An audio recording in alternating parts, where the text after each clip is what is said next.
नमस्कार, Haribhoomi news bulletin में आपका स्वागत है। आज 5 सितंबर 2025 को भाद्रपद माह के शुक्ल पक्ष की त्रयोदशी तिथि है। हरियाणा में आज मौसम में कुछ जिलों में बारिश की संभावना है। अब नजर डालते हैं आज की प्रमुख हेडलाइंस पर।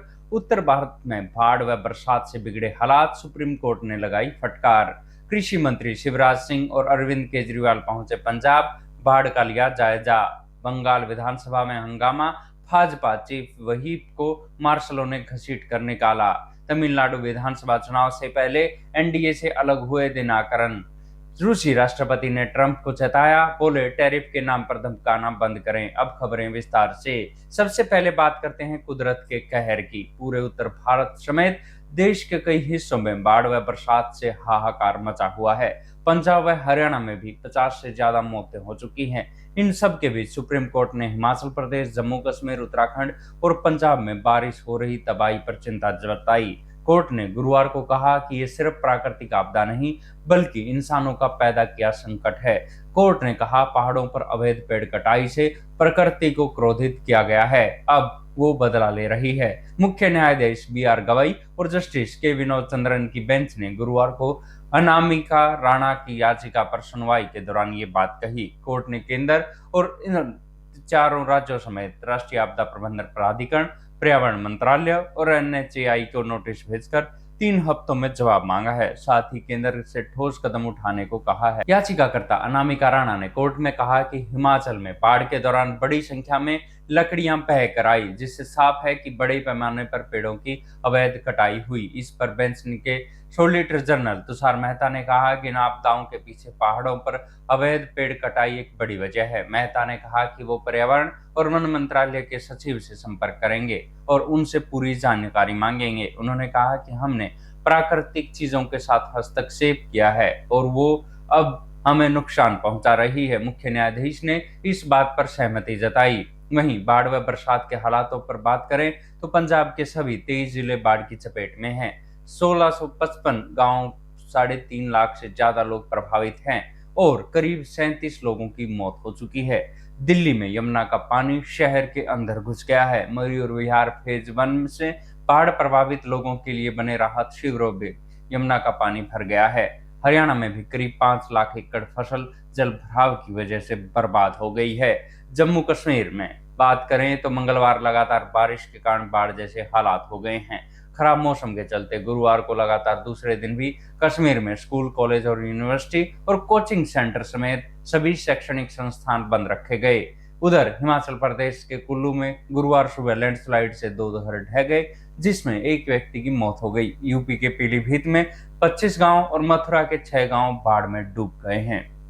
पंजाब में बारिश और बाढ़ से बिगड़े हालात का जायजा लेने केंद्रीय मंत्री शिवराज सिंह चौहान पंजाब गए। वहां बाढ़ पीड़ित प्रभावित क्षेत्रों में अंजलाना के किसानों से उन्होंने मुलाकात की और खराब फसलों के बारे में जाना। इसके साथ ही कांग्रेस सांसद गुरजीत औजला और बीजेपी जनरल सेक्रेटरी तरुण चुग मौजूद रहे। इसके बाद केंद्रीय मंत्री डेरा बाबा नानक एरिया में ट्रैक्टर लेकर सवार होकर पहुंचे। इससे पहले केंद्रीय मंत्री ने अमृतसर हवाई अड्डे पर राज्यपाल गुलाब चंद कटारिया से मुलाकात की और 5 जिलों अमृतसर, पठानकोट, गुरदासपुर, तरनतारन और फिरोजपुर में नुकसान की रिपोर्ट सौंपी। उन्होंने कहा कि पंजाब में केंद्र की 2 टीमें नुकसान का आंकलन कर रही है। ये रिपोर्ट पीएम और केंद्र को सौंपी जाएगी। उन्होंने केंद्र सरकार की ओर से हर संभव मदद का भरोसा दिया। वहीं पंजाब के सुल्तानपुर लोधी में बाढ़ की स्थिति का जायजा लेने आम आदमी पार्टी सुप्रीमो अरविंद केजरीवाल पहुंचे। उन्होंने कहा कि पंजाबी निस्वार्थ भाव से एक दूसरे की मदद कर रहे हैं, लेकिन केंद्र सरकार को भी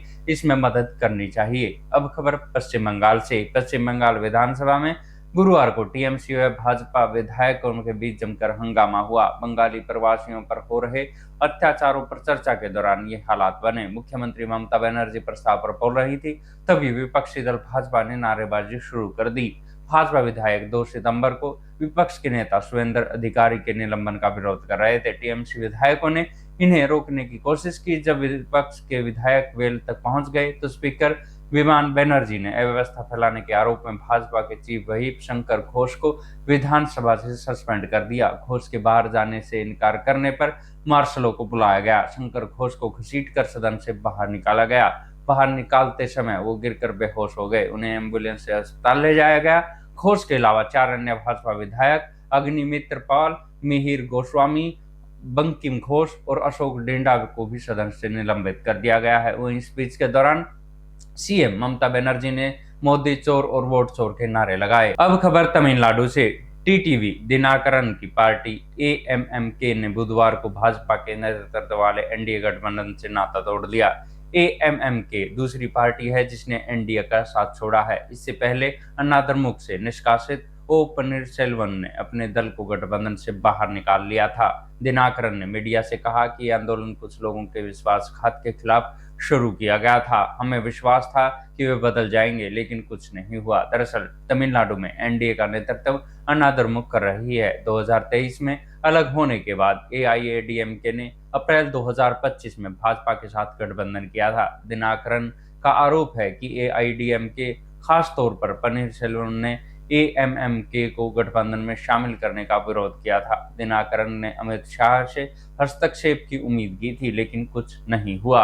अब खबर रूस से। रूसी राष्ट्रपति व्लादिमीर पुतिन ने अमेरिकी राष्ट्रपति डोनाल्ड ट्रंप को टैरिफ के मुद्दे पर चेताया है। उन्होंने कहा कि अमेरिका अब भारत और चीन को टैरिफ के नाम कर धमकाना बंद करे। भारत और चीन उनकी धमकियों से डरने वाले नहीं हैं। चीन की विक्ट्री डे परेड में शामिल होने के बाद मीडिया से बात करते हुए पुतिन ने कहा कि भारत और चीन का इतिहास हमलों से भरा है। अगर इन देशों का कोई नेता कमजोरी दिखाएगा तो उनका राजनीतिक करियर खत्म हो सकता है। दरअसल ट्रंप भारत पर कई बार आरोप लगा चुके हैं कि रूसी तेल खरीदता है और यूक्रेन जंग में रूस का साथ दे रहा है। ट्रंप टैरिफ को जंग सुलझाने वाला हथियार बताते हैं। ऐसी ही खबरों से जुड़े रहने के लिए देखते रहिए हरिभूमि टीवी। और अधिक खबरों को विस्तार से जानना है तो हरिभूमि अखबार पढ़ें या हरिभूमि की वेबसाइट पर जाएं।